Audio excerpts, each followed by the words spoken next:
দিল্লি কাণ্ডের পর আজ ভারতের গোয়েন্দারা এমন এক পদক্ষেপ নিয়েছে যা কিন্তু গোটা ভারতকে রীতিমতো তোলপাড় করে দিয়েছে। এই প্রথমবারের জন্য তারা একটি সংবাদপত্রের অফিসে রেড করলেন এবং কাশ্মীরের অন্যতম জনপ্রিয় সংবাদপত্র দ্য কাশ্মীর টাইমস তার অফিসে কিন্তু কাশ্মীরের স্পেশাল ইনভেস্টিগেশন এজেন্সি কিন্তু রেড করে এবং সেই অফিসের বিপক্ষে বা সংবাদপত্রের বিপক্ষে পরিষ্কার অভিযোগ দেশবিরোধী সংবাদপত্র এবং দেশবিরোধী খবর তারা প্রকাশ করেছে এবং পরিষ্কারভাবে বলা হচ্ছে দেশের ক্ষতি করতে পারে ধারাবাহিকভাবে এরকম সংবাদপত্র মানুষের সামনে সেই কাশ্মীর টাইমস তুলে ধরেছে এবং কাশ্মীর টাইমসের এডিটর অনুরাধা ভাসিন তার বিপক্ষেও কিন্তু এফআইআর করা হয়েছে ভারতের গোয়েন্দা দপ্তরের পক্ষ থেকে। দেখুন, এই ঘটনা আমাদের সামনে অনেক প্রশ্ন চিহ্ন কিন্তু তুলে দেয়।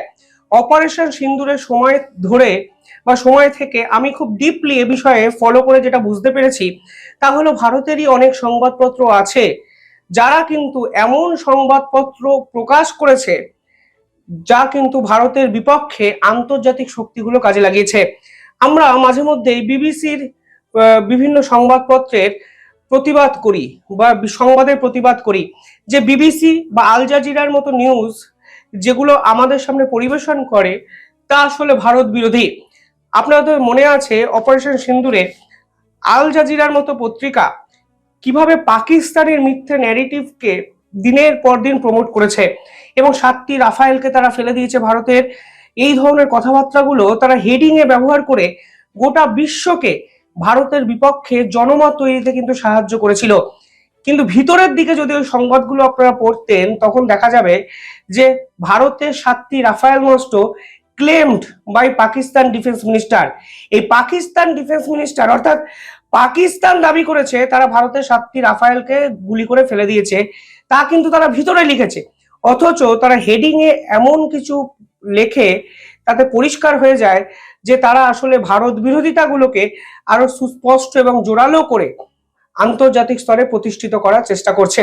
এবং আপনার হয়তো মনে আছে সেই আল জাজিরা, বিবিসি কিংবা নিউ ইয়র্ক টাইমস এর মতো পত্রিকা যে খবরগুলো অপারেশন সিন্দুরের সময় করেছিল সেগুলো কিন্তু কিছুটা চাইনিজ মিডিয়া চাইনিজ টাইমস, কিছুটা তুরস্কের মিডিয়া টিআরটি টাইমস এবং বাংলাদেশের মিডিয়া তারা কিন্তু এগুলোকে ক্যারি করে এবং আলটিমেটলি সামারাইজ যদি পুরো বিষয়টি করেন তাহলে দেখবেন ভারত বিরোধিতার বড় নেক্সাস আমাদের সামনে কিন্তু ফাঁস হয়ে যায়। এবার শুধুমাত্র বিদেশি সংবাদপত্র কেন, এই যে অপারেশন সিন্দুরের পরবর্তী সময় ভারতের গোয়েন্দা দপ্তর এত ভালো কাজ করেছে কিছু ক্ষেত্রে আমি ধারাবাহিকভাবে আপনাদের সামনে নিয়ে এসেছি কারণ এগুলো আনা দরকার। কিন্তু আপনারা বলুন যে আর কটা মিডিয়া ভারতের গোয়েন্দা, ভারতের সেনাবাহিনী এবং ভারতের একাধিক সিকিউরিটি ফোর্সের তৎপরতাগুলো মানুষের সামনে নিয়ে আসে? তারা কখন নিয়ে আসে জানেন? যখন এই দিল্লি ব্লাস্টের মতো একটি কাণ্ড ঘটে যায়।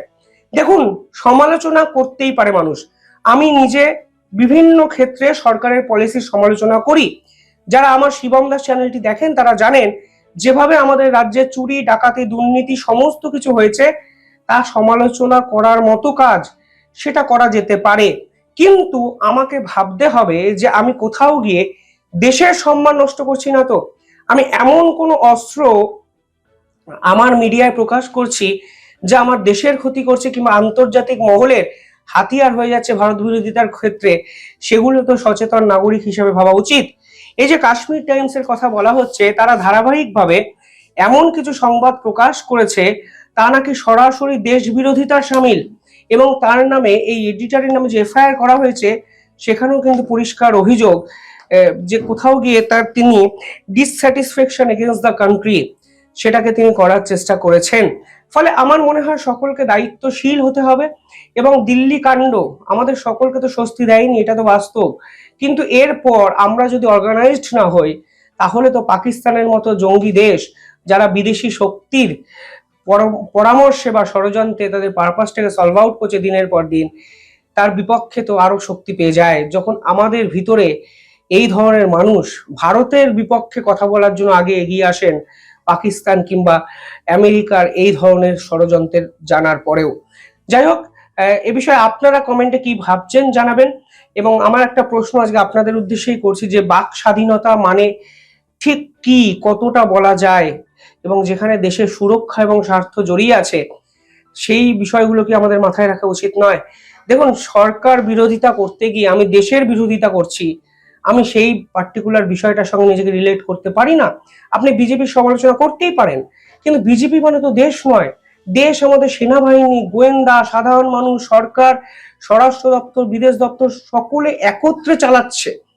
এবং শুধুমাত্র রাজনৈতিক দল একটি দেশের মাথায় বসে থাকে মানে সেই দলকে আক্রমণ করতে গিয়ে আমি দিল্লি কাণ্ডের মতো ঘটনাকে মিথ্যে ন্যারেটিভ ধারা ব্যাখ্যা করছি, সেটা তো হতে পারে না।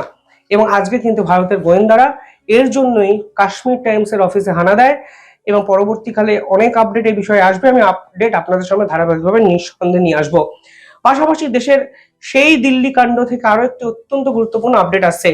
সেখানে বলা হচ্ছে আলফালা ইউনিভার্সিটি, সেখান থেকে 10 জন ছাত্র গায়েব হয়ে গেছে, এবং এই ছাত্ররা সরাসরি দিল্লি ব্লাস্টের সঙ্গে যুক্ত কিনা সেটাই এখন সব থেকে বড় প্রশ্ন।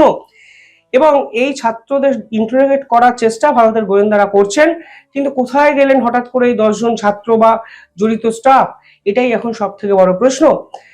দেখুন, কালকে জৈশে মোহাম্মদ আরো একটি টেরর অ্যাটাকের পরিকল্পনা কিন্তু ফাঁস করেছে, এবং সেখানে তারা বলেছে যে তারা নাকি ডিজিটালি ফান্ডিং কালেক্ট করছিল আরো বড় আক্রমণের জন্য, এবং পাকিস্তানের টাকা 20,000 টাকা তারা তোলার চেষ্টা করেছিল সুসাইড বোম্বিংকে সামনে আনার জন্য এবং সুসাইড বোম্বিং করার জন্য।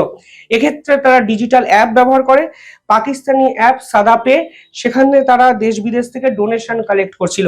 অর্থাৎ সব মিলিয়ে কিন্তু স্পষ্ট হয়ে যাচ্ছে যে দিল্লি কাণ্ড শুধু নয়, আরো বড় বিস্ফোরণের পরিকল্পনা জৈশে মোহাম্মদের পক্ষ থেকে করা হয়েছিল, এবং এর জন্য তারা পয়সা অবধি অর্গানাইজ করতে শুরু করেছিল ডোনেশন বাবদ। এবং দিল্লি ব্লাস্টের সঙ্গে জড়িত দেখুন ডক্টর শাহিন, তাকে যে গ্রেফতার করা হয়েছে, তিনিও কিন্তু একাধিক ক্ষেত্রে প্রমাণ করে দিচ্ছেন যে এটি জৈশে মোহাম্মদের বৃহত্তম পরিকল্পনা।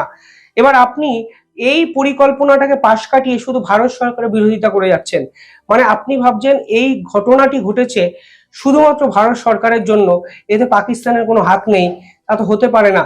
ডক্টর শাহিনকে ম্যাডাম সার্জেন বলে ডাকতেন এই গ্যাংয়ের লোকেরা। এমনকি যে খবর সামনে আসছে সেখানে বলা হচ্ছে এই পুরো ঘটনায় ডক্টর শাহিন নিয়মিত জৈশে মোহাম্মদের বোন সাদিয়ার সঙ্গে দিনের পর দিন যোগাযোগ করেছেন। এবং আরো একটা ইম্পর্টেন্ট বিষয়, এই আলফালার যে ফাউন্ডার জনাব আহমেদ সিদ্দিকী, তাকেও কিন্তু ইডি গ্রেফতার করেছে অ্যান্টি টেরর ফান্ডিং এর অভিযোগে। অর্থাৎ সব মিলিয়ে এবার ভারতের গোয়েন্দারা কিন্তু নিজেদের জালটাকে গুটিয়ে আনছে। এটি যে পরিকল্পনা তা তো পরিষ্কার হয়ে যাচ্ছে। এই জঙ্গিরা কিন্তু সিগন্যাল নামক একটি অ্যাপ ব্যবহার করতো কিছু ক্ষেত্রে, এবং বিরিয়ানি, দাওয়াত এই সকল শব্দকে অ্যাজ এ কোড ওয়ার্ড ব্যবহার করতো। ভারতের গোয়েন্দারা এরকমই একটা লাইন খুঁজে পেয়েছেন যেখানে এক ব্যক্তি অপরজনকে বলছিলেন বিরিয়ানি প্রস্তুত, দাওয়াতের জন্য প্রস্তুত থাকুন। এখানে মনে করা হচ্ছে বিরিয়ানি মানে বিস্ফোরক এবং দাওয়াত মানে জায়গা। অর্থাৎ অনেক বড় পরিকল্পনার ছক এই জৈশে মোহাম্মদের ঘনিষ্ঠ টেরর মডেল নেটওয়ার্ক, অর্থাৎ এই ডাক্তাররা যে করছিল তা কিন্তু গোয়েন্দারা প্রতি মুহূর্তে পরিষ্কার করে দিচ্ছেন।